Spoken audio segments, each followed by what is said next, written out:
আসসালামু আলাইকুম, welcome to Setu's cooking. বাইরে বৃষ্টি হচ্ছে, আবহাওয়াটাও বেশ ঠান্ডা।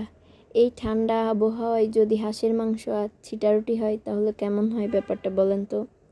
তো আজকে আমি আপনাদের সাথে হাঁসের মাংসের আর ছিটারুটির রেসিপিটি শেয়ার করব। তো এই জন্য আমি নিয়ে নিয়েছি একটা চীন হাঁসের মাংসটা খেতে বেশ মজাদার। তো তারপর আমি নিয়ে নিচ্ছি কয়েকটা বাদাম, বাদাম আর কাঠবাদাম। এটাকে আমি ব্লেন্ড করে নিয়ে নিব। এবারে আমি একটা কড়াইতে দিয়ে দিব সরিষার তেল আর পরিমাণ মতো পেঁয়াজ কুচি দিয়ে এর মধ্যে দিয়ে দিব গোটা গরম মশলা আর তেজপাতা। এটাকে একটু নাড়াচাড়া করে এর মধ্যে আমি দিয়ে দিব 2 টেবিল চামচ আদা বাটা, 2 টেবিল চামচ রসুন বাটা আর স্বাদ মতো লবণ। তারপরে আমি এর মধ্যে একে একে গুঁড়া মশলাগুলো দিয়ে দিব। 1.5 টেবিল চামচ হলুদের গুঁড়া, 2 টেবিল চামচ জিরিয়ার গুঁড়া আর 2 টেবিল চামচ ধনিয়ার গুঁড়া দিয়ে দিব। আর এর মধ্যে দিয়ে দিব 1 টেবিল চামচ মাংসের মশলা আর 2 টেবিল চামচ মরিচের গুঁড়া। আপনারা যে যেমন ঝাল খেতে পছন্দ করেন সেই পরিমাণে ঝাল দিয়ে দিবেন। তারপর আমি এটাকে দিয়ে একটু পানি দিয়ে মশলাটা কষিয়ে নিব। মশলাটা একটু কষানো হয়ে গেলে আমি এর মধ্যে দিয়ে দিব বাদাম পেস্টটা দিয়ে এটাকে ভালোভাবে নাড়াচাড়া করে নিব।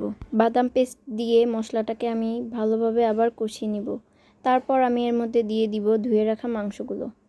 আমি একটা হাঁসের 3/2 ভাগ নিয়ে নিয়েছি, কারণ হাঁসটা বেশ বড় ছিল আর চীন হাঁসের মাংসগুলো খেতে বেশ মজা হয়।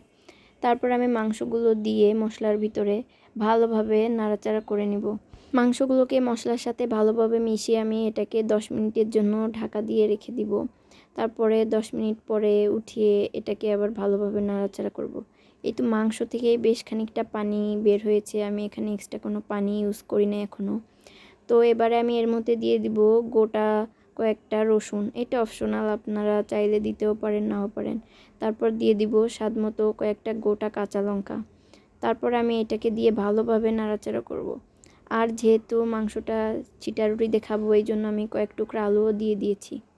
আর আমি মাংসটা আজকে রান্না করব সম্পূর্ণ নারকেলের দুধ দিয়ে। এই জন্য আগে থেকে আমি নারকেল থেকে দুধ বের করে রেখেছিলাম।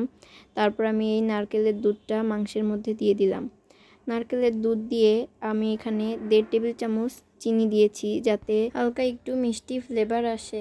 তারপরে আমি এটাকে ভালোভাবে ঢাকা দিয়ে রেখে দিব 20 মিনিটের জন্য। 20 মিনিট পরে আমি এটাকে উঠিয়ে ভালোভাবে আবার নাড়াচাড়া করে দিব। এভাবে আমি মাংসটা সিদ্ধ হওয়ার আগ পর্যন্ত মিডিয়াম আঁচে রান্না করব। যেহেতু এটা হাঁসের মাংস এই জন্য একটু সময় লাগবে। এই তো মাংসটা রেডি হয়ে গিয়েছে। এবারে আমি ছিটারুটির জন্য ব্যাটার তৈরি করে নিব।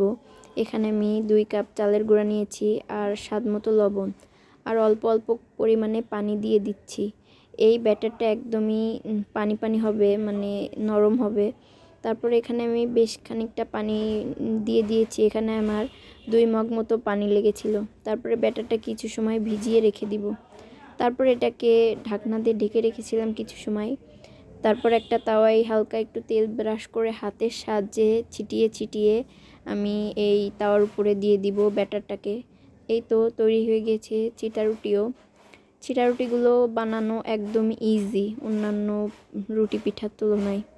তো এভাবে আমি সবগুলো ছিটারুটি আস্তে আস্তে করে তৈরি করে নেব। আর ছিটারুটি দিয়ে হাঁসের মাংসটা বেশ মজাই লাগে। এই তো আমার সব কিছু রেডি হয়ে গিয়েছে। এখন আমি এটাকে গরম গরম পরিবেশন করব।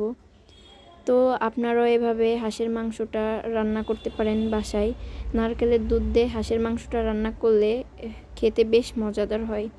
তো আপনারা এটা চাইলে দুধ ইউজ করতেও পারেন বা একদম ঝাল ঝাল করেও রান্না করতে পারেন। তো কেমন লাগলো আমার রেসিপিটি অবশ্যই জানাবেন। ভালো লাগলে একটা লাইক করবেন আর চ্যানেলটাকে অবশ্যই সাবস্ক্রাইব করবেন।